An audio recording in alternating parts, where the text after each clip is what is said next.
Hey guys, so I just wanted to do a quick little comparison here between the new OnePlus 5 8GB RAM model and the iPhone 7 256GB Plus model.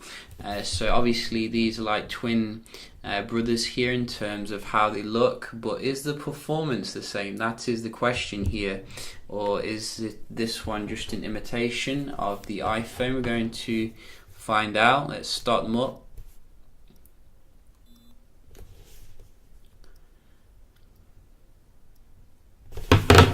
So both of them have been updated to their latest software, and we have had a few Oxygen OS updates to fix some teething problems, shall we say, with the OnePlus 5. You can see the iPhone is already up and operational here, nearly a year old, and can still hang with the best of them. Whereas the OnePlus 5 wasn't too far behind there in terms of the speed. So as I said, I have updated both of them to the latest software. So we have iOS 11 here on the iPhone, which comes with some very nice new animations and looks pretty fresh in many different aspects. It's still missing some features that I would like to see, like a manual mode on the camera, which obviously you do get with the OnePlus software, which looks a lot like the Pixel launcher nowadays. You can, I think, customize the software on OnePlus devices a lot more than you can on the iPhone. So if you want your icons round or square, you can quickly do that. You can also do some awesome stuff in the settings here to change like the whole theme of the device. So if you don't like anything being light, you can actually go to a dark theme here completely, and then you can see this is the dark theme. Reminds me a bit of the OnePlus X in terms of the contrasty stuff. So I think on the iPhone all you can really do here is change the wallpapers. I think they have the new wallpaper for iOS 11, which is the one we've got on now, but it would be nice if we had more theming options on the iPhone. You can change the size of the icons obviously, which is nice, but let's just see how they do compare in terms of some apps opening. So we'll just open up a few apps here and see if there's any differences. Personally, I think we've reached a point where the differences are so minor, it's hard to tell.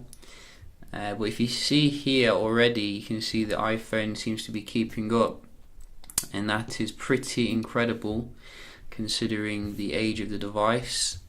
So let's go to the weather. So you can see not a huge difference here really in terms of these things. Calendar, a little bit snappy there on the right. We have some third-party ones. Twitch, again iPhone. We do have Tesla, iPhone. We do have Boohoo, whatever that is. Oh, so OnePlus 5 came back there. And what else do we have? I think we have some games. Let's see the games here.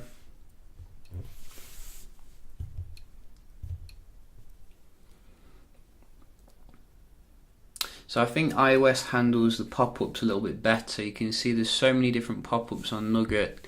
I hope that they get rid of those on the next version of Android, because it interferes with the experience so much.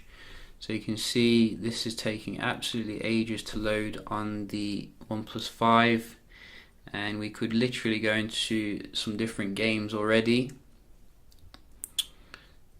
on the iPhone. And the reason why I'm being harsh on the OnePlus 5 is because it's near a flagship price now in terms of the cost. It's no longer a budget option. So if it's coming with the flagship price, it needs to perform. I'm sure you could probably get an iPhone 7 Plus 32 gig model for about the same price, so refurbished or something. So let's see here. I think that was the iPhone again.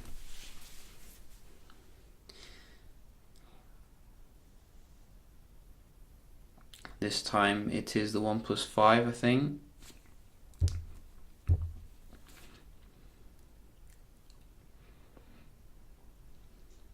Oh no, it's the iPhone again. So absolutely fantastic performance here from the undefeated iPhone 7 Plus 256 gig model. I don't know if it's the same for, you know, phones for the lower storage one, but maybe it is. We don't know. This one looks like it is going to the OnePlus 5.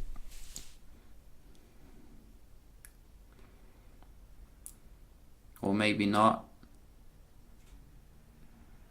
You see, iPhone's always got a backup plan, and it looks like it's going to beat this OnePlus 5 Challenger.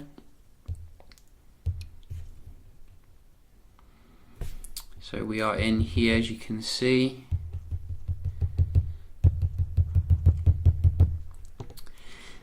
So I gotta say, you know, using the OnePlus 5, it doesn't seem to be a massive step up in terms of the speed compared to the 3T, which is actually very fast in itself.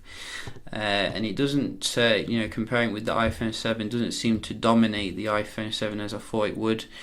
But nevertheless, how does the multitasking compare? We can have a look. So this is 8 gigs of RAM versus 3 gigs. I don't expect there to be any problems here with opening up a billion apps on the OnePlus 5. As you can see, these basic ones, nice and comparable.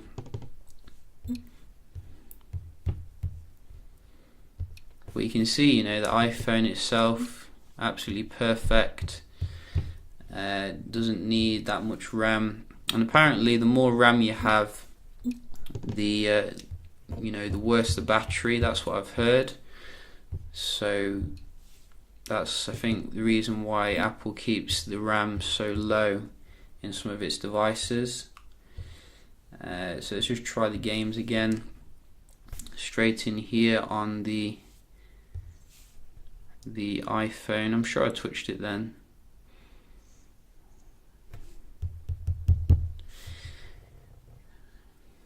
So you can see we are straight in here.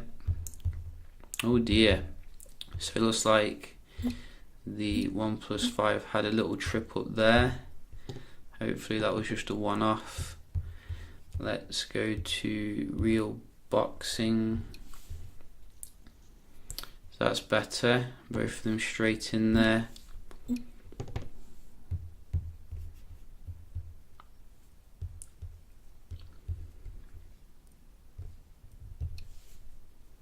And again, so apart from that one trip up, you can see, you know, it gets the job done in terms of the multitasking, but I think the same probably could be said of the 6 gig RAM model, unless you open up 100 games at a time or something.